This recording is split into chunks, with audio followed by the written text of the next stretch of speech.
This is She Creates Business, a podcast for wedding pros. Your host, Kinsey Roberts, interviews incredible women in the wedding industry who are making their mark and creating success on their terms. Join the conversation. Well, hey there and happy Friday. Welcome to She Creates Business, a podcast for wedding pros. Thank you so much for being here today, wherever you are in the world. I really appreciate you listening to the show. I am coming at you on a Friday today because I forgot to post this episode yesterday, Thursday, and I wanted to get it out because I've kind of been keeping it in the queue for a while, and it's so amazing. Today, my guest is Katie Doherty from Rousse Shoppe, and her and I chat all things e-commerce business. Katie is she's just an amazing interviewee, and a great person to talk to because she really has her finger on the pulse of her business. And I think she's so realistic and so smart about her business. And I cannot wait for you to hear about Rousse Shoppe and how she started it with a business partner and all of the things. So we really get into some nitty-gritty details today about, running an e-commerce business and what it's like to transition from being a photographer to really running this e-commerce business that's doing really well. And so I hope you love it. I really enjoyed hearing from Katie. I was just blown away by her. But before I hop into the interview with Katie, I wanted to let you know a little bit more about her. She is a wedding and portrait photographer. That's how she got her start. And she loves pretty things and the ability to work from anywhere. And so in 2014, she started Rousse Shoppe, a site that sells boutique packaging products such as glass photo boxes and USB drives. So like those really beautiful USB drives that you see that you can gift your clients with. And she sells those to professional photographers. Her favorite aspects of running Rousse Shoppe are designing products, branding, and packaging. And we get into that a little bit in the interview. And she, of course, loves to see all the wonderful ways photographers are sharing their styled print boxes on social media. It was truly my pleasure to finally bring Katie on the show. I've been wanting to have her on for a while, which I kind of tell you at the top of the show there. So I know you're going to enjoy this. And one of the things, I appreciated a lot of things about this interview, but one of the things that I really loved is how detailed and specific Katie was. She did not hold back on any information. And so Katie, if you're listening, thank you so much for coming onto the show and being so open with my listeners and with myself and just sharing in the spirit of, hey, I'm an open book. So thank you so much. Anyway, you guys, without further ado, let's go to the show. Katie, welcome to the show. Hi, Kinsey. Thank you so much. You are so welcome. Thank you so much. Listeners, you don't know this, I'm about to tell you, but Katie has been amazing, and I've been wanting to get her on the show literally for months. And you guys know that back in May, I got a new job at a cutie, and things kind of got crazy. And so I emailed her just like about a week ago, and I was like, I'm sorry, I'm so unorganized, but please would you come back on the show?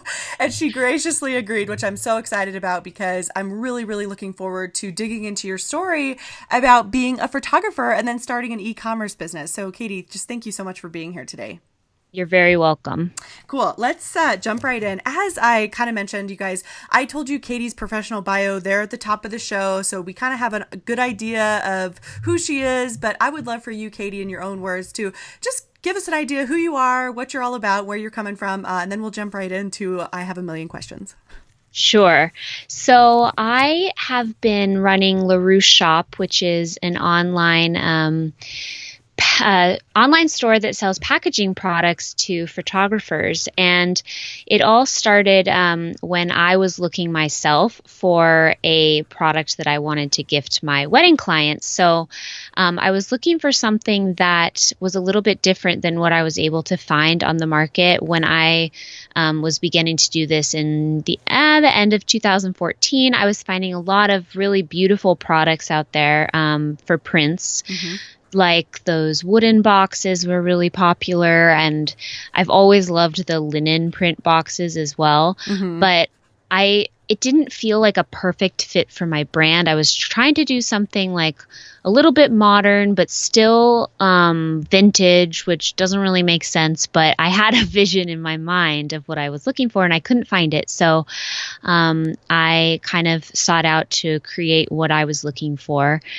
So I do that. I run the online store with my business partner, Phil, part-time, but I'm also still a part-time wedding photographer. And even before that, this wasn't kind of where I started out in my professional life. I started out as an elementary school teacher.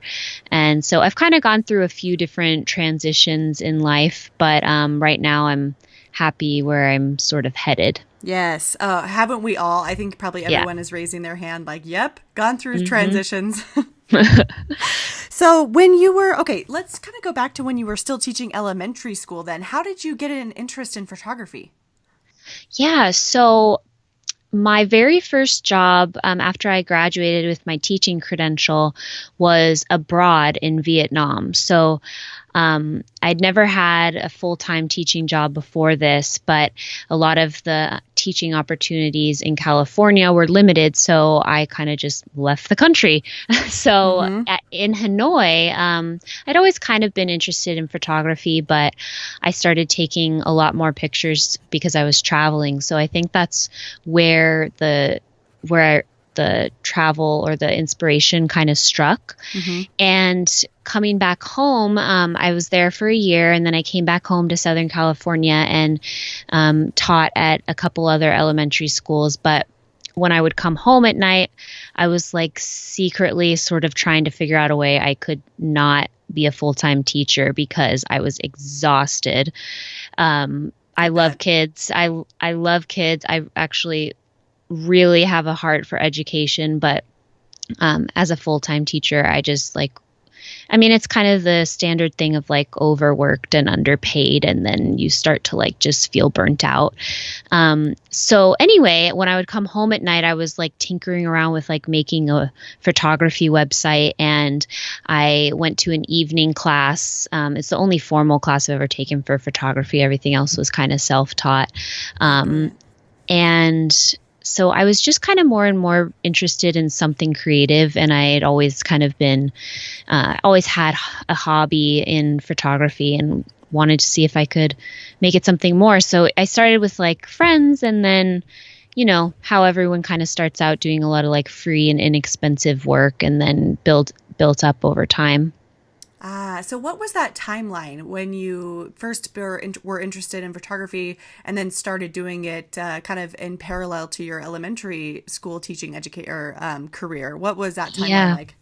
Yeah, that's a good question. So I quit my full-time teaching job in 2013, and then I actually desperately moved back home with my parents while I could save some rent money and transition. So after full-time teaching, I was doing part-time like substituting and tutoring. And so that was part-time. And the other half of the time was trying to build up my portfolio, doing like shoots for friends, like I said. And then in 2014, I did my very first wedding, and I was very nervous, but I brought along a second shooter who had like more experience than me, and she really helped. But even throughout 2014, I was still teaching part-time. And then 2015, I kind of made the full-on leap. To be honest, I don't even know if I was ready to take the leap yet, but I kind of just like pushed myself to do it. I moved to Los Angeles, which is where I am now. And then Rousse Shoppe started to come about in 2015 as well. Okay. And so you mentioned that, so let's kind of jump in then and we'll move over to Rousse Shoppe. That started, or I guess that you started conceptualizing it in 2015, and you kind of told us that story where you were looking for something for yourself, which I think is how many good ideas start, of course. Yes. Because you have your own personal taste, which, just absolutely love this. And so in 2015, you were really just a full-time photographer. And so how did you kind of say, yeah, sure, I'm going to do this e-commerce thing? What was that evolution like? Yeah. So now that I think about it, the idea was brewing in my head more toward the end of 2014. And so I started looking online, like I said, and found some sample boxes, like wholesale. They come from overseas. And I just kind of wanted to see the product in my hand. So I got a few samples, and like, I think that having a physical product really helps it become real, instead of just this idea.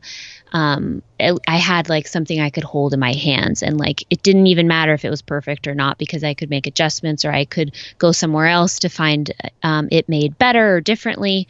So I had this product, and to be honest, I was not even sure if it was a thing at all. Like, I didn't know if I could even sell this or if anybody wanted it. A big part of my inspiration came from listening to podcasts. There's a couple really good ones that I love.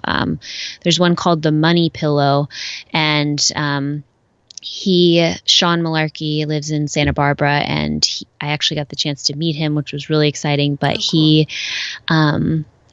all about like passive income, and I mean, the money pillow basically meaning making money while you sleep and play. And I was like, oh my gosh, this is such a fascinating idea that like I could be shooting weddings, but also I could have this side business that, was generating money while I wasn't even technically working on it. But actually, I'm getting kind of ahead of myself. So I had this box that I thought was really cool. I was like, yeah, I'm going to start offering this to my clients. And I made an online store through Shopify, which is an awesome platform for anyone who is interested in selling a product. And then one day I was just sort of, this is where it all kicks off in 2015. I was talking to my friend Phil, who is a wedding photographer in New York. And I kind of just casually mentioned this idea to him, like, oh yeah, I have this little glass print box. Like, I made it because I couldn't find it anywhere. And he's like, this is amazing. Like, you need to like shout this from the rooftops. And he basically made me be his business partner, or other way around. he was like, I need to like go in with you on this. I think this is such a good idea. So from that point on is seriously when it really took off, because he kind of has different strengths than I do. And so he was able to kind of propel it into people's hands, which I am more of like the creative like girl on the side, I guess. And so, like, okay, I have a couple of questions about that, but let me back up just a little bit to when you were chatting about, you started kind of looking up your idea, and you mentioned that you got samples. So how did you, I'm kind of guessing that you mentioned that they were created overseas, so I'm kind of guessing that you probably looked at sites like Alibaba or whatever. But how did you, I guess, find even the samples that you were looking for? You know what I mean? Sure. Yeah. It was Alibaba, which is a great resource for finding things in bulk that are really like low priced. Yeah. So that's a good question, because I couldn't really type in glass photo box because that's what I was trying to create. And so there wasn't necessarily like search results for that. So you have to kind of think like, what's similar to this product? So I think what I ended up searching for in the beginning was just something like glass box. And what this manufacturer had was more along the lines of like jewelry boxes and like, those terraniums that are kind of made out of glass and brass and metal. So he had similar products, and I just asked with like this weird little sketch that I made if he could make something like this, and you kind of give him the measurements that you're looking for. And he said, yes, we can make that. So I think the key is to think about like what's similar to this product. I'm trying to create a styling board for our shop right now, and I couldn't quite find that. And so I'm thinking like, well, what is something similar? Like, it's probably similar to how they make albums and books and the cover of those kind of products. But yeah, think about what's along the lines of it instead of like exactly what you're trying to make. And so you guys, everybody listening, when we talk about Alibaba is located overseas. There's a lot of different vendors on there, and it really is a wholesale, basically marketplace. So if you are looking to get a product manufactured, like these glass photo boxes that Katie did, or if you've been thinking of doing a planner or whatever, I mean, there's so many there. Alibaba is actually kind of like, you could get lost thinking about all the things that you could have manufactured, but it truly is manufacturing your own product, or kind of adopting a product that maybe they already make, and then what's called white labeling it, and then you sell it over here and under your own brand. So that's a whole nother conversation. So we're not going to get too deep into the muck of like manufacturing and all of that, but just know that it is a long process. I imagine that you had to, like, if you were shipping it over, even your samples, did you have to go through customs and all of that?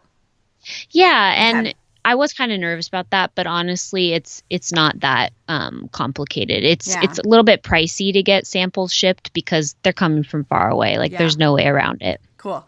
Okay, cool. So you give him the measurements, you have a sketch, he sends you samples. It's something that you're super interested in. You kind of casually mention it to Phil, like, hey, I'm thinking this is cool. And Phil is like, you make me your business partner right now because this is amazing. That is exactly it. Oh, I love it. And so Phil kind of has a different skill set, which it sounds is more like marketing and things of that nature. Is that right?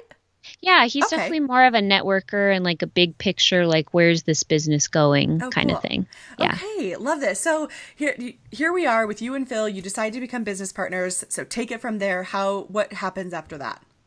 Yeah. Okay. So let me think back. This would have been like April of 2015. And first thing he said to me was, okay, I should mention the first box that I had was a 5 by 5 inch box.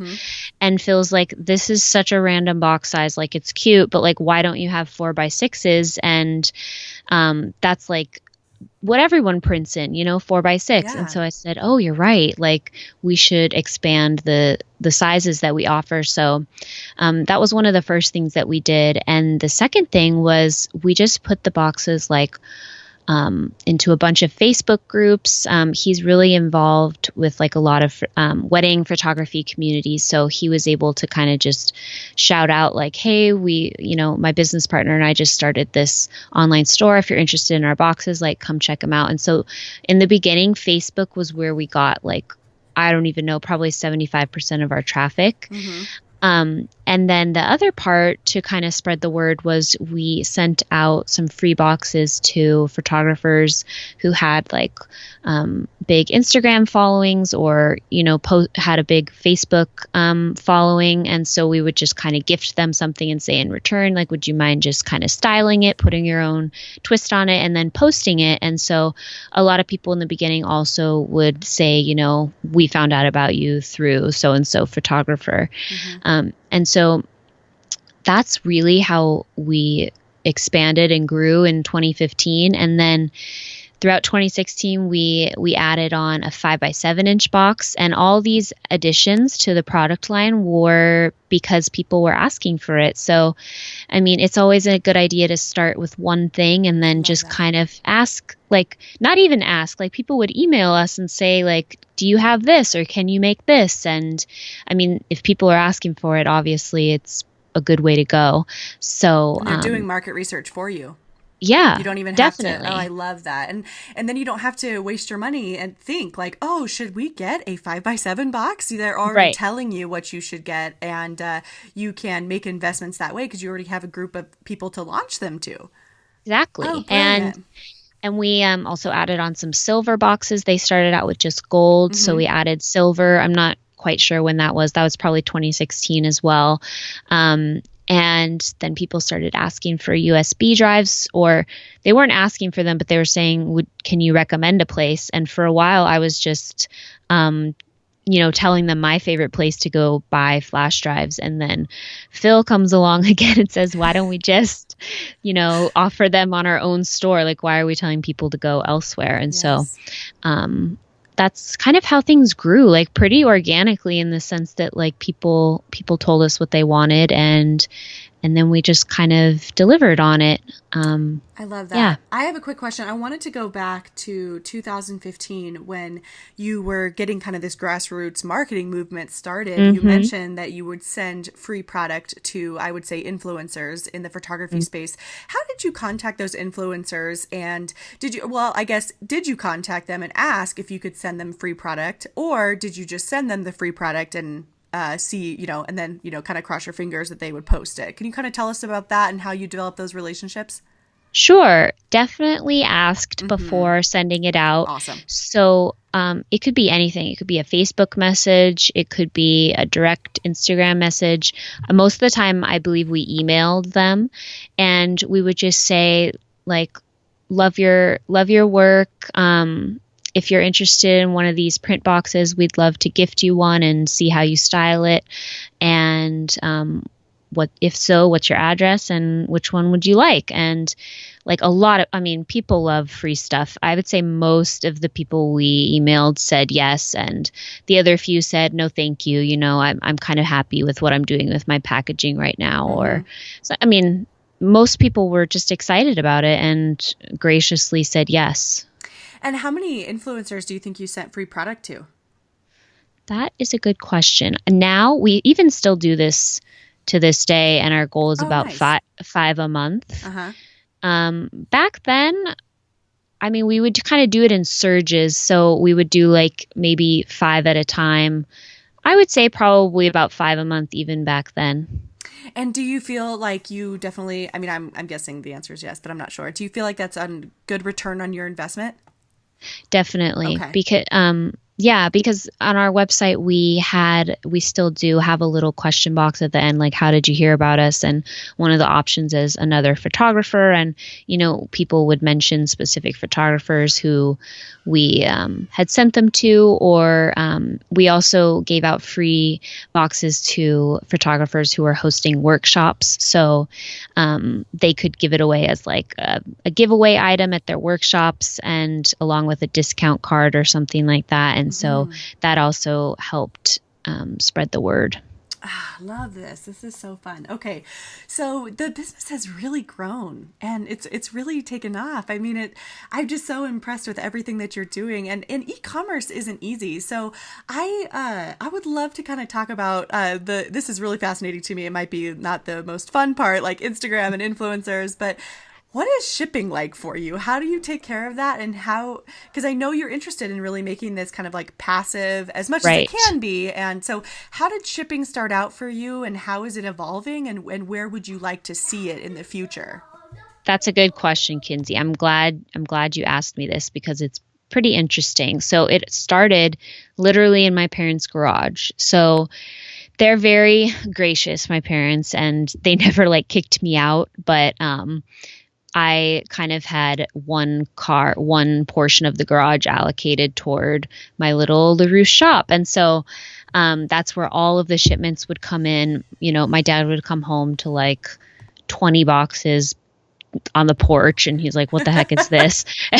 So at first it wasn't an issue, but as we kind of grew, we were just simply out of space. And so back in those early days, I initially was the person shipping all the orders. I would pack them. I'm very particular about how the final presentation looks. And so I kind of was testing a lot of different packaging materials, because not only did I want it to look nice, but it's made out of glass. So it obviously has to reach the customer in one piece.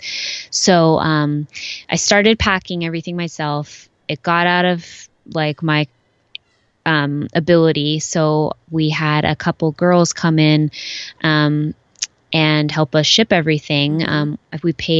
We paid them, obviously, and they were there maybe a total of 10 hours a week. And as the orders came in, they would pack them and ship them. USPS has a free pickup service, which is really nice. So we would just put them out on the porch the day that they needed to be shipped out, and the post office we had a female, so she wasn't she was a post. I don't know what to call her, but post woman. The post woman would come and pick them up every day for us and take them away. So that worked really well for a while. But then it was just more of like a space thing. And the biggest issue with shipping is like all this waste that you have or recycle, I should say. It wasn't all trash, but like we had so much cardboard that like we just couldn't keep up with what to do with it. Like I would fill our recycle bins, but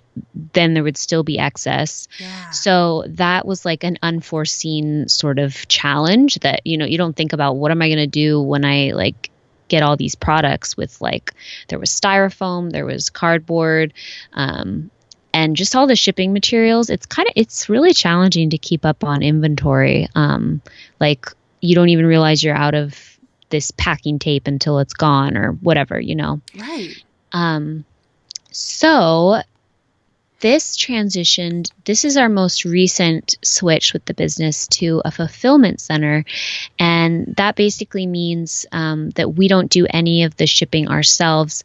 The products that we sell online come straight from the supplier or the manufacturer to our distribution center. And they're located in Texas, which is not where I live. So that was kind of scary for me because it's like you're giving up your control to someone that's pretty far away from you. So you have to really trust that they're going to do a good job. And we felt really good about the company that we chose because they were willing to make a lot of like customizations for us. And it really like, it's like a boutique packaging situation. It's not like this mass warehouse that like does everything the same for every single client. Oh, brilliant. So they can take your customization on your packaging and really create that same presentation from their business in Texas. Exactly. Beautiful. Do you sell on Amazon? Do you do Fulfilled by Amazon? Yeah. You know what? We did Fulfilled by Amazon for a while, and it just got kind of confusing keeping up with the inventory there versus, I don't know, the inventory has always like boggled my brain. Like I'm not very good at it. Like, it's not my strength, but, right. We still sell on Amazon, but it's self-fulfillment, like our warehouse, fulfillment center still ships those for us. Okay. Awesome. So it's not FBA, but you're still doing traffic through Amazon. Right. Awesome. What is the percentage of sales through Amazon versus your own e-commerce site on Shopify? That is a figure I don't know. It's not very many. I would say less than 10%. From Amazon? Yeah, from Amazon. Oh, wow. Okay. That's actually great news because I think that sometimes when we get in the e-commerce space, well, when I listen to e-commerce podcasts, I'm sure you can relate. You sound like you're a podcast listener. You hear a lot about selling on Amazon, which I do think is great, but it's really fascinating that it may not be the best fit for some models, it's especially like these I would imagine, kind of delicate glass boxes that do want to be customized because they're sending them to photographers who are very interested in aesthetics. Yes, very true. Yeah, I think Amazon can be good. It's a good platform because it already has like a built-in search engine, you know, like if you're going to buy something, you go on Amazon. And I think if you don't have a lot of website traffic, it might be harder for people to find your products. But with Amazon, you can promote your products within their advertising stuff. And I think it's a good place to try it out. But yeah, it doesn't always, like we definitely get more traffic on our main website. That's really encouraging. I think that's really special. So I have a question then. Is it just you and Phil now? Because I imagine you don't have shipping gals anymore because you are using this company out of Texas. So is it just you and Phil taking on the world with Rousse Shoppe, or do you have other folks helping you out? We do have one other girl. Her name's Jen, and she kind of does anything that I need help with. She's in California, but like she works remotely.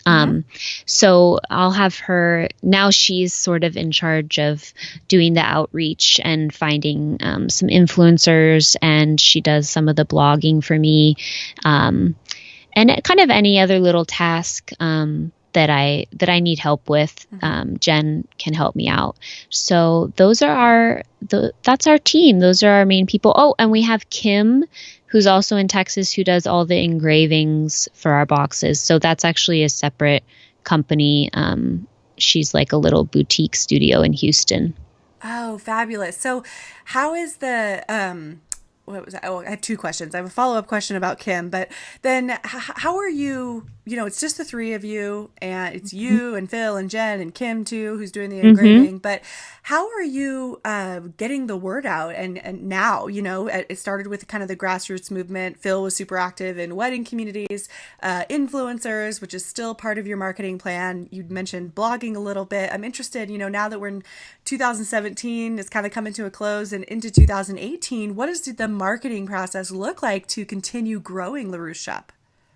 Yes. So we are actually looking at some PR companies, because I'm definitely not I don't have a marketing background in any way. And it's really not something that I necessarily enjoy spending time on. So we're all about outsourcing to people who are better at things than we are. So Phil, like I said, lives in New York and somehow has a connection to a PR company, and I don't know their name at this very moment, but they're focused on the wedding industry. So we thought that was a great fit, because they have a lot of ties to. We're really hopeful and trying to be featured in some maybe print magazines I don't know, Dreaming Big would be like Martha Stewart Weddings, or some of these other websites like brides.com, things like that, where just more people, just more eyes on the product, and sharing the story a lot helps too, because it kind of shows that we're not a big business. We're just a small handful of people, a small business, and I think people really connect to small businesses instead of a big conglomeration. Yeah.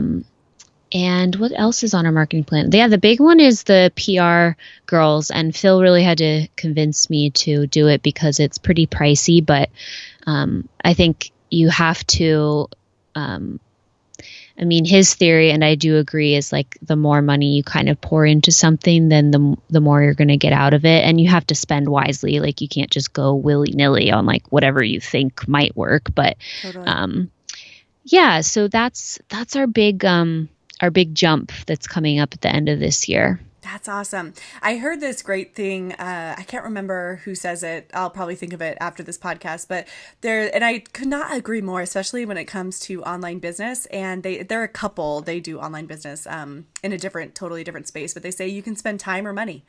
And that's how you can grow your business. So you can either spend all the time and do all of the free things like your own PR and blogging and, which works 100%, or you can spend money and maybe get there quicker and, outsource, as you're saying. And so I could not agree more. I feel like I cannot wait to hear how that goes. We should probably do a follow-up in 2018 and just say, hey, here's what was happening in the business. And then here's how, the PR impacted the business. Yeah. I'm excited. Love. Well, and you don't have to share specifics or at all if you don't want to. We can move on to a new question. But I would love for you to, if you're willing to share how successful the business has been from a financial standpoint. Again, specifics totally not necessary. But the business is still it's little, it's new, but you've had so much success. Could you kind of share a little bit about that? Yeah, I would love to. I'm sort of an open book with this because I think it's kind of inspiring when people hear the specifics of what's possible. I am going to answer your question, but I started getting excited about all this stuff when I started reading Pat Flynn's monthly income reports. He's a big name in the whole passive income space, and he posts every month how much money he's making, which is over 100,000 last time I checked a month, on all these different affiliate marketing things, and he has a lot of different streams. But anyway, our first year, I think we did about 70 $5,000 in sales. And that's like sales. That's not necessarily profit. But then the second year, it more than doubled, which was very exciting. So that would have been 2016. And then this year so far, like year to date sales, I think it's around 120,000.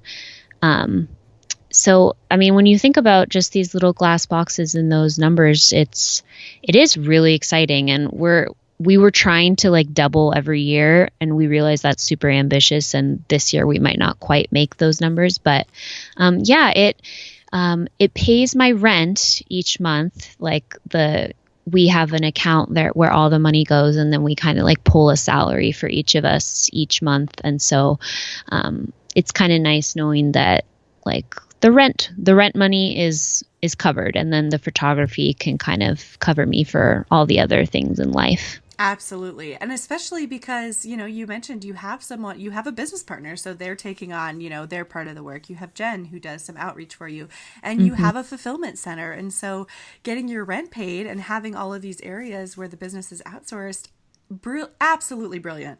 Yeah, Love it that. is. It is. It's Katie, this has been such an awesome conversation. I could talk to you for like another 2 hours. I feel like we definitely need to have a part 2 because there's some things I did not get into that I definitely want to chat about. But for now, I would love that. You've really inspired me. It's been such a joy to hear about this like extension of your passion in photography. And I love it when people take big leaps with their ideas. And that is totally you. So I know our listeners will want to follow up with you and see what you're doing online. Where can they find you? Yes, I have. If you're looking for our Instagram, it's at Rousse Shoppe. It's very fun to check out, especially this is a podcast for wedding people. So you're going to love seeing all of these beautiful ways that people are styling the boxes. Yes. So that's Rousse Shoppe. And shop has 2 P's and an E at the end. Yes. And my website that you can check out all the projects that I'm working on is Katie Doherty.me. I think it's fun to have me as an extension instead of .com. I was excited that was available. So it's katiedoherty.me, and there's links to Rousse Shoppe and my wedding website and everything through there. Fabulous. And folks, I will have that in the show notes for you, so you can just tap your podcast player and head over there. I am obsessed with Rousse Shoppe's Instagram, so I can vouch that you will probably be scrolling through it for the next 30 minutes or an hour, so you're welcome. Katie, thank you so much for coming on the show. It's truly been my pleasure to talk with you. Thank you, Kinsey. It was really fun. Good. I'm glad. Talk to you later. Bye-bye. Bye. Thank you so much for listening to She Creates Business. Please take a minute and head to iTunes to leave an honest review so we can help more wedding pros find the show.